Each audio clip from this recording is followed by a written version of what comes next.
Hi, good evening. This is your friend Han here, and it is great to see you here tonight. And tonight I have something fantastic for anyone who owns a WordPress site. And WordPress is a great open source platform that it's very easy to use, all that great stuff. And there has two big things that it's not optimized for. One is security. Another one is loading speed of the page, right?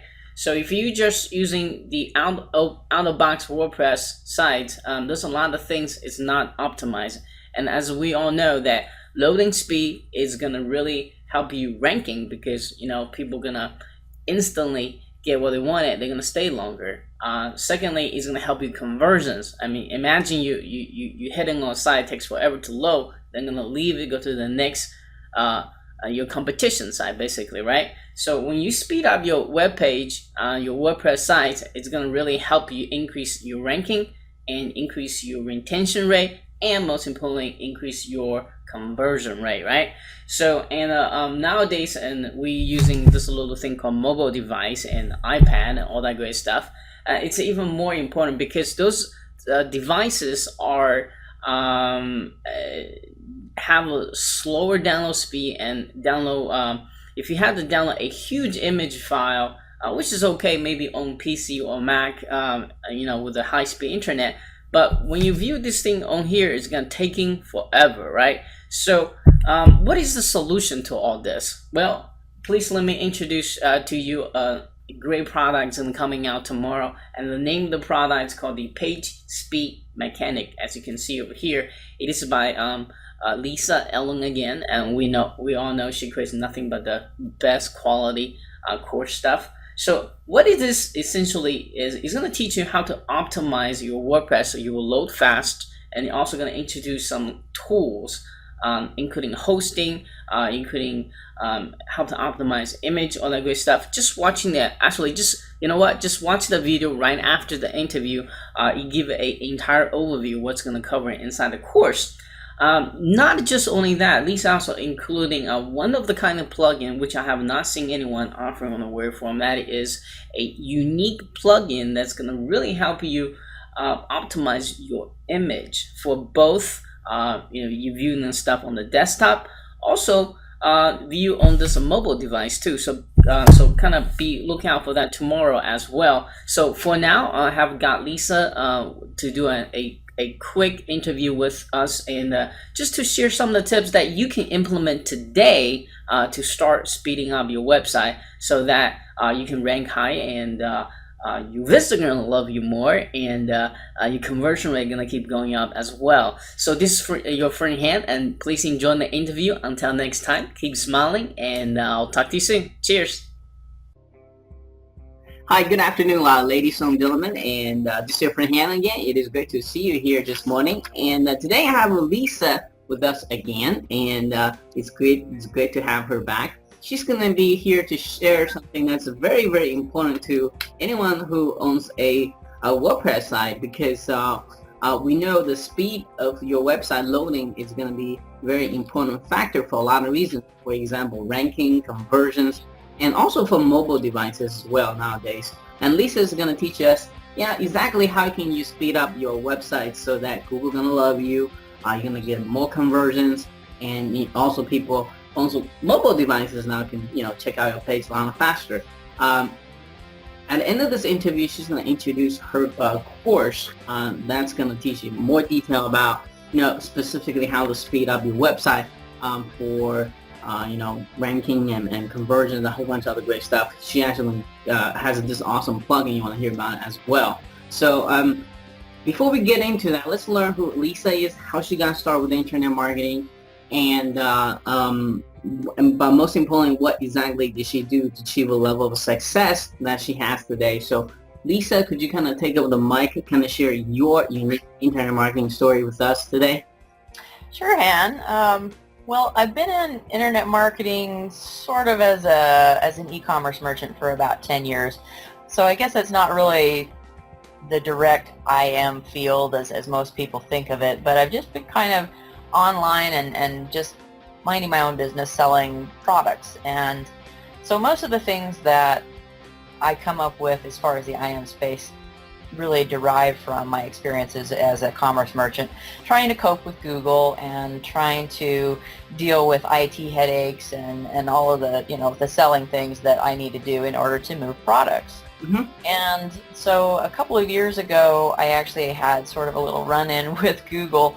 They kicked me out of their ad program, and Oh, wow. so I had to start finding other ways to sell my products because I could no longer advertise on Google. And I tried Bing, and I didn't really get very much results with those.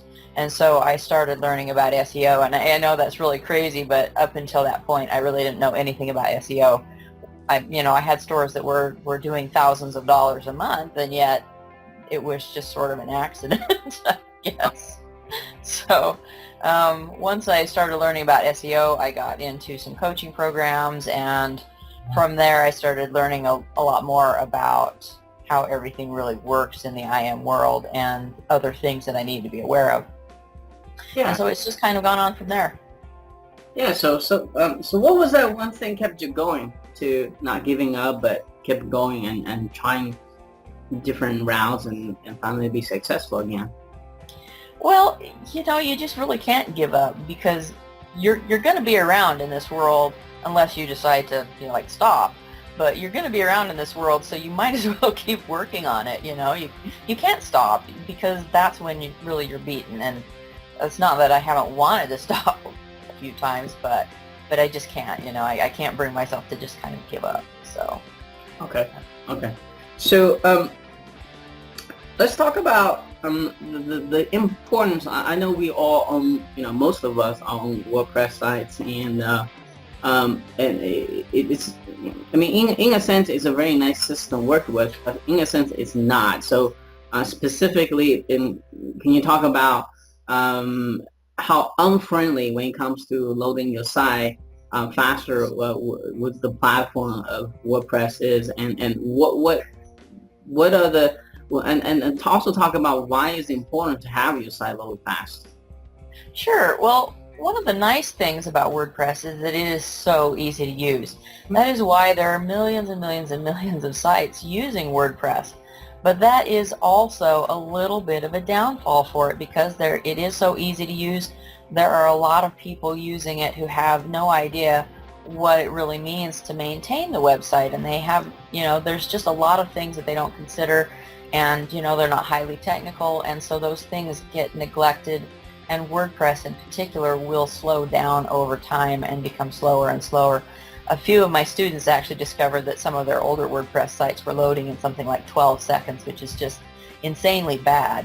When you consider that visitors will start jumping off if it doesn't load in 2. So, that's really where it comes from. Can you talk about some of the major factors that actually affects your website loading speeds? Absolutely. Website loading speeds are sort of a result of how fast the page is created on the back end. So how much processing does it have to do? Does it need to go and get the data from a database to pull out and put in the page so it's dynamic? How many images are there? Also, how many extra scripts are being loaded? And there's other things like, is the browser caching any of those files so that as a person moves from page to page, does the browser have to re-download the same file multiple times or not? And so all of those things will make the website either slower or faster. And there are more. Now, if your page is not loading so fast right now, why is it important to speed it up? Well, first of all, your visitors start leaving. You consider that Google starts to think that your site is kind of sucky if you have anything more than a 50% bounce rate. And about 40% of people will leave if a website hasn't loaded within 2 seconds. And so there's like most of your bounce rate right there, and then a few more for just your content not being right for that person, and all of a sudden your bounce rate is starting to look really bad to Google, and so they think your website is not worthwhile and not worth giving rankings for. And then the people who do stay, the slower that site is, the fewer of them will buy anything even though they stayed and looked. It affects their whole attitude about what you're selling and the quality of your site and your services. And so, right, especially when you're trying to scroll down and the whole page closes. I think some virus going on or something. yeah, yeah, something like that. Yeah. So yeah, it really does. It affects consumer attitudes a lot. Yeah. So so there's the trust factors, there's the conversion factor, and there's the ranking factors. And let's talk about just briefly. Nowadays, everybody has cell phone and iPad and those mobile devices. How exactly is a website loading speed has to do with any of the mobile devices that now people uses?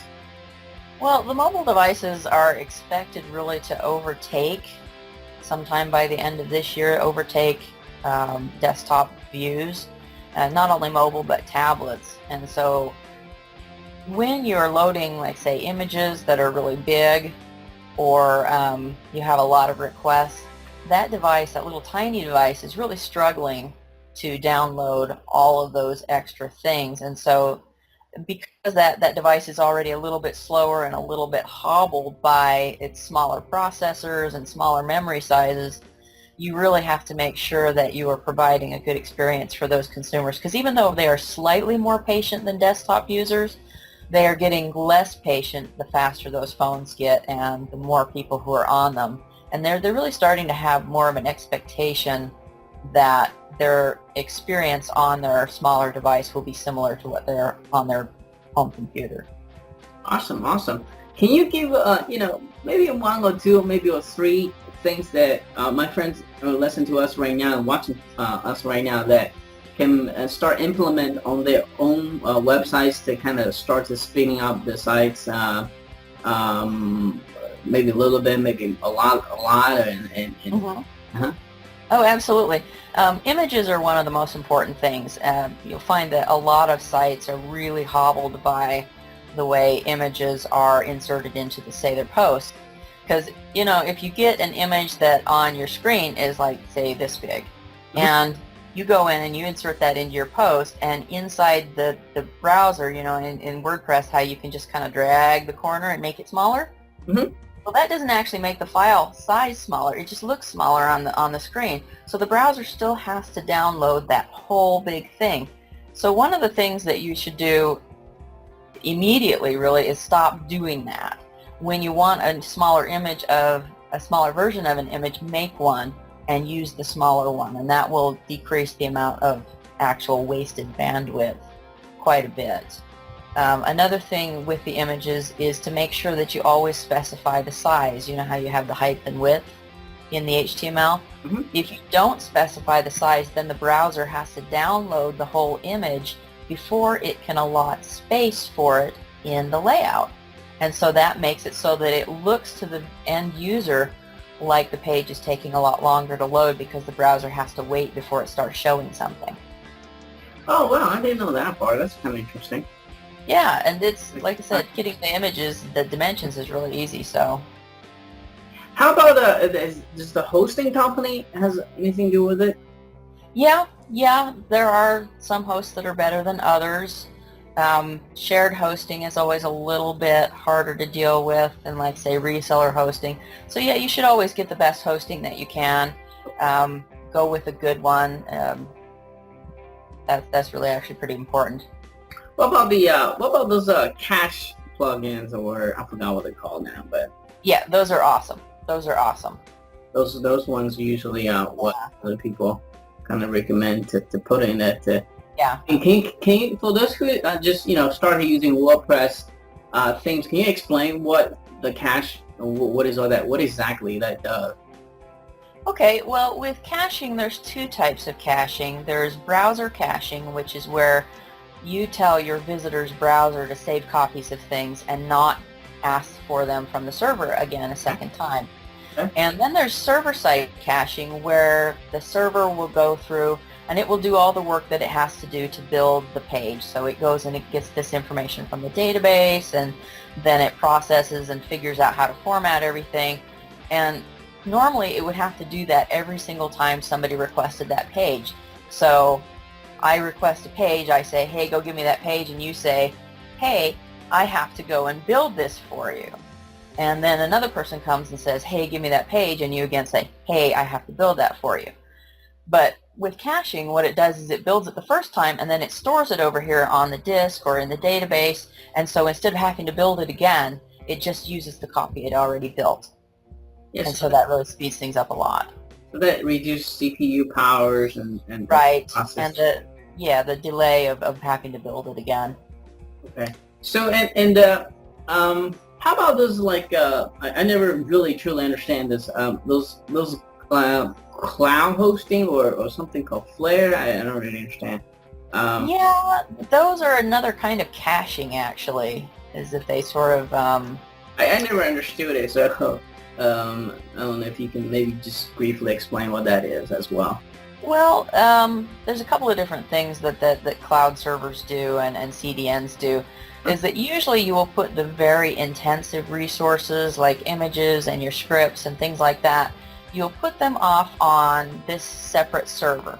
And because you put it off on a separate server, your browser can only, it's kind of hard to explain it. Okay, so your browser generally has to look at the page and say, okay, I need this script, I need this CSS file, and I need these images so I can build this page for the viewer. Mm-hmm.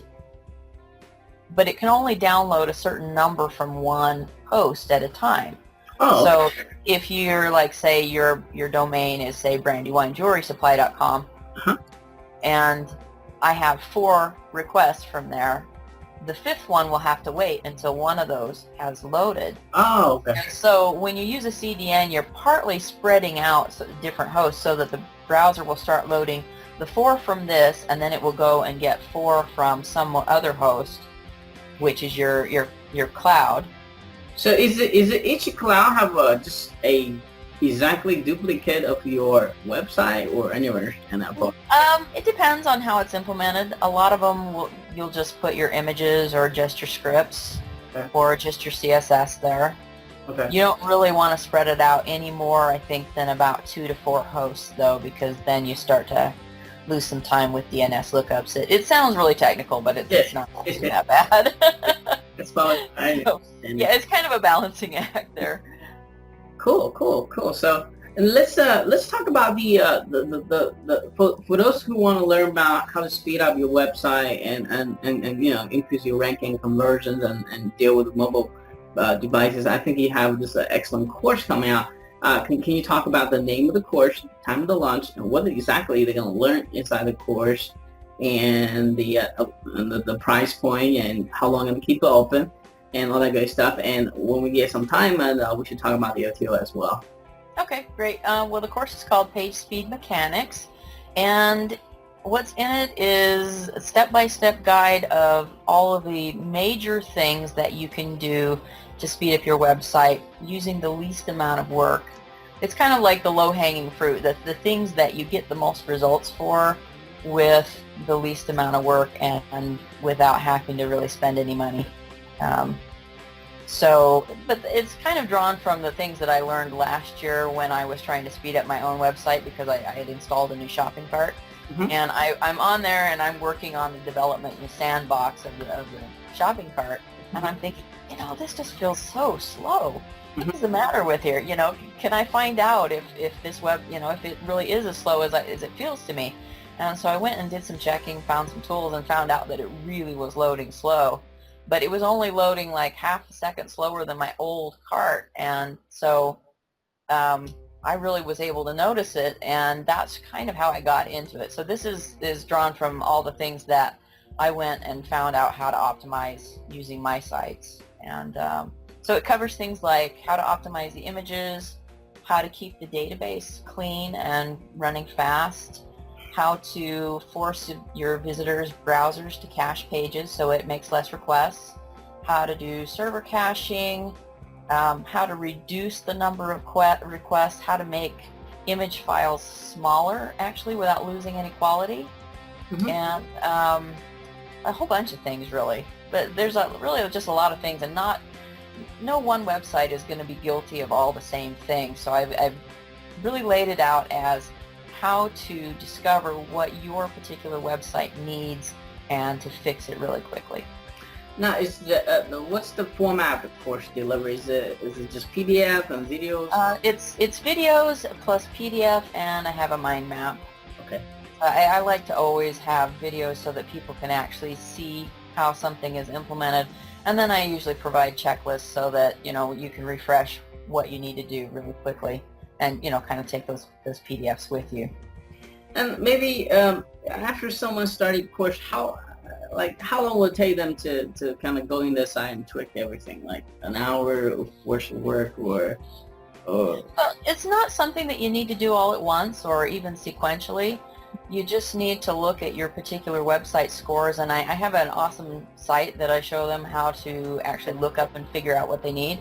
Okay. But some of the stuff that you can do, you can get results in like 5 minutes. Just, your speed scores will improve that much. Some of my students, because I actually taught kind of a mini version of this last year to a group of my students, and some of them were able to get results. Just, they implemented one thing and their scores really went up quite a bit, and their speed increased quite a bit too. So awesome. And I believe you have this awesome plugin, and I'm kind of eager to share with my friends as well. Can you talk about it? I think it's one of a kind. I haven't seen anyone. Yeah, it's a really nice one. Something that's going to be really useful the more mobile and tablets become, predominant in the browser market. It's called WP Smart Image Optimizer, and it has about 3 different things that it does right now to kind of reduce the drain that images are on your websites. First of all, it takes and it automatically will create smaller versions of your images, so that when somebody visits your site using a mobile device or a tablet, they get an image that is faster to download because it's the right size for their screen size, as opposed to downloading the whole image that would be served on the desktop and then scaling it down inside the browser. So they actually get a smaller separate image of theirs, and it does this completely automatically. You don't even have to tell it anything fancy. It comes with some really good defaults out of the box, so it will just set itself up, and that's it. It just starts serving the right size images. Another thing that it does is that it does what's called lazy loading, which means that the images don't all load on the page right away.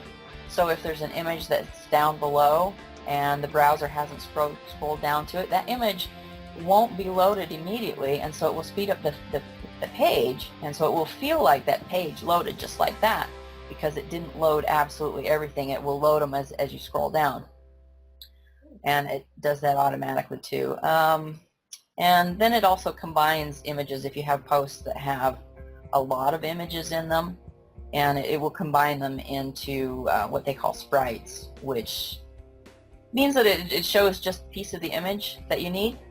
And so it reduces the number of requests, so the browser doesn't have to go back for images multiple times. Right. Yeah, I think that I haven't seen anybody have this kind of plugin out there.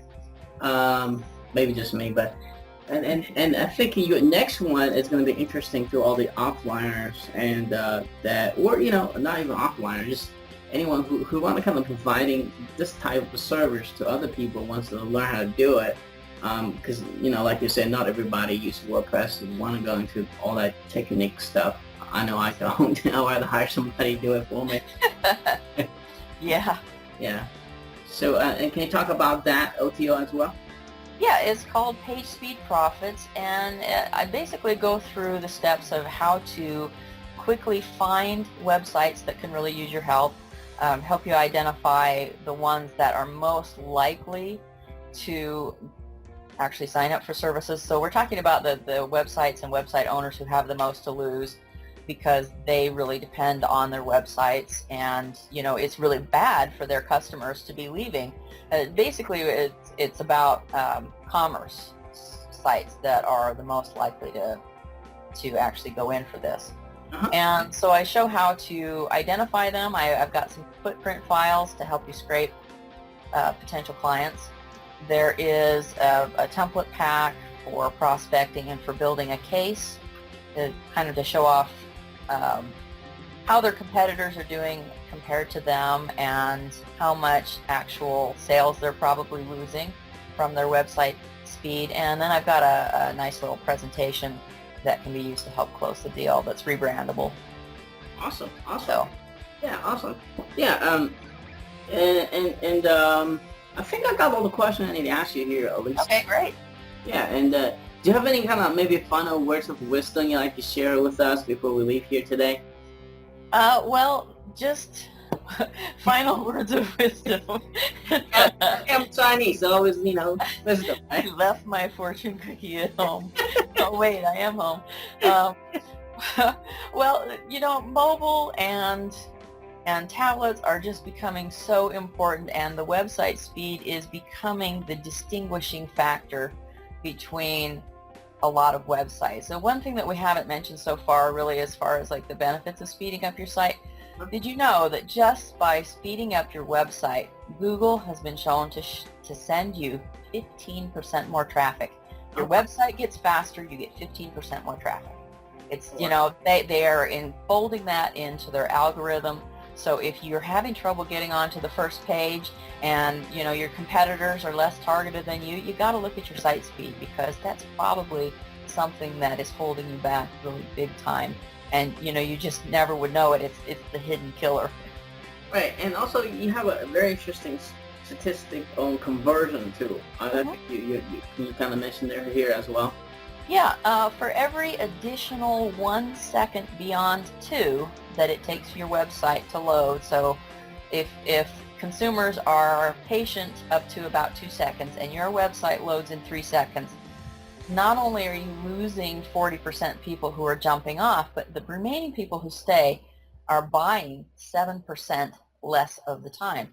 And that's for each additional second. So 4 seconds, 14% fewer conversions.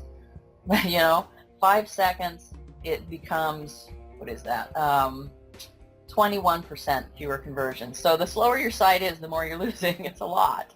Yeah, I can't. Yeah, I'm Chinese, I can't do that math in my head. Yeah, well, I've been out of high school too long, so I can't either anymore. All right, so, and then for those who's watching this, make sure you're looking out my email tomorrow, and watch out for my full review on this. I'm definitely going to show you guys how that plugin works and all that stuff. And and look out for this. And if you're on a WordPress website, you do need to have to kind of know this kind of stuff. I think most people negate first the speed of the loading, also the security of WordPress. I think those are the two things it wasn't built into WordPress that actually help people a lot more. So it's great that Lisa's coming out of course on this, and I do get asked a lot of questions on security and also on how to speed on our website. So I'm glad to actually kind of introduce this course to you guys. So be sure to look it out and grab it at launching time. Oh, by the way, what is the price and how long are you going to keep opening? Is it on diamond sale? Yeah, the front end is on dime sale. It starts at $8. Will go up to about 12. Okay. And it will be up for sale on the launch pricing for about 5 days. 5 days? Okay. 5 days. All right, so you guys, you heard it. You want to grab it as early as you can so you can get the lowest possible price. And Lisa, thank you again for being with us and share some awesome tips of speeding up website here. And I'm looking forward to learn from you more. And I'll be talking to you soon. Okay, great. Thanks, Han. Thanks, Lisa. Bye-bye. Hi, this is Lisa Allen, and in this mind map video, I want to take you through an overview of what you will find in the Page Speed Mechanics training. But first, I'd like to talk to you a little bit about who this training is for and how you should be using this training. This training is for bloggers, website owners, e-commerce merchants, consultants offering web services to clients, and basically anybody with a website who needs traffic and customers. Now you may also be wondering, do you have to be a tech geek to understand and implement this training? And the answer to that is no, not at all. Even if you don't know much about websites, with this training you'll be able to follow step by step and implement page speed improvements on your website. Additionally, as you're going through the training, if you have questions, you can just ask those in the comments box below each video, and I will answer those as soon as possible. Now let's talk about how you should use this training. Unlike some trainings that require you to follow the videos in order and where you may fail to get results if you skip over something, page speed optimization is not all or nothing. I recommend that you do watch all of the videos so you will know how to optimize a website from top to bottom, but any of the steps where you take action to improve your page speed will pay off in a faster site and better conversions and more visitors. So do not worry if you do not implement everything right away. You will still see results from anything that you put into practice from this training. The more of these optimizations you implement, however, the better your results will be. Now let's dive into the mind map overview. So you can see that the course is split up into different types of optimization, and each type will have 2, maybe 3, sometimes 4 videos under each module. And at first in the training, I'm going to talk to you a little bit about why page speed matters. And page speed is important because of user experience, and the user experience leads to conversion rates, and it affects your bounce rate, and whether people come back to your website or not is also affected by your page speed. And of course, we can't forget about SEO and rankings. You'll notice that Bing, Yahoo, and Google all have been shown to take page speed into effect when deciding where to rank your website. In Module 2, we'll just go quickly over site speed analysis. There are a number of free reporting tools that you can use to find out how your website is doing, and then I will also go over the actual reports that you get back from these tools with you and show you where to look for your page speed grade and the important parts of the reports. Then we'll also go over a section on where the bottlenecks in page speed can be found. And most of the other things that we'll be attacking in this course will have to do with one of these bottlenecks. So that's site speed analysis. And then we'll dive into how to optimize images, including how to remove the metadata, which is called smushing, how to choose the right file formats for your images, and some other things that you should do as you're actually embedding images in your posts to make sure that images are not causing slow load times. And then we'll move into caching. There are a couple of different kinds of caching. You can either cache things in your browser, and by caching we mean saving a copy and just serving the copy instead of having to go and get the original. And there's also server-side caching, and so we'll talk about that a little bit also. In Module 5, we'll talk about the database and how the database can be bottlenecked by unoptimized tables or by having extra WordPress revisions or too many spam comments, and we'll talk about how you can solve those problems on your site. And then we'll move into Module 6, and in Module 6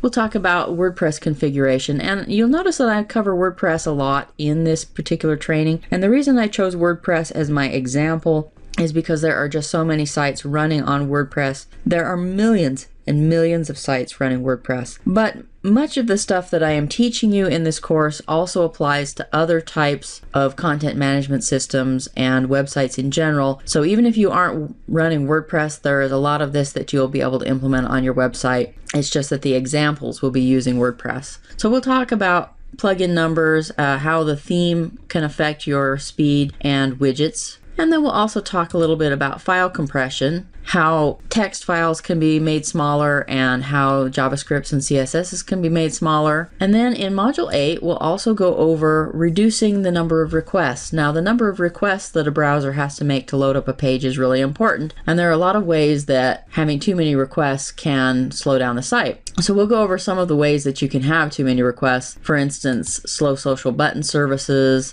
having too many style sheets linked, having too many DNS lookups, and not having the browser being able to download as many files at once as it could be. And then, of course, having unnecessary redirects in the requests. And then I have some very special content for you that I'm really excited about, and that's the bonus sections for Content Delivery Network setup. And then we're going to talk about mod page speed also. So in the Content Delivery Network, I'll talk about why you should use a Content Delivery Network, how they work, and then we'll actually step through a configuration using Amazon's S3 and CloudFront to do a configuration. And you find that this is actually really, really fast to do. The video is only 6 minutes, So this is not something that, even though it sounds really scary, it's not something that really you can't do. And then when we go into mod page speed, we're going to talk about what mod page speed is, which kind of web hosts have it, and talk about getting it on a dedicated server. And then I'll also show you where the documentation and the downloads for this module is. Now this is a little bit more advanced training. Mod page speed is something that you probably will need a little bit of help from your hosting company for, but I wanted you to be aware that mod page speed is available. And if you have a really busy site and you've done all the other optimizations and you're still having your load times being much too slow,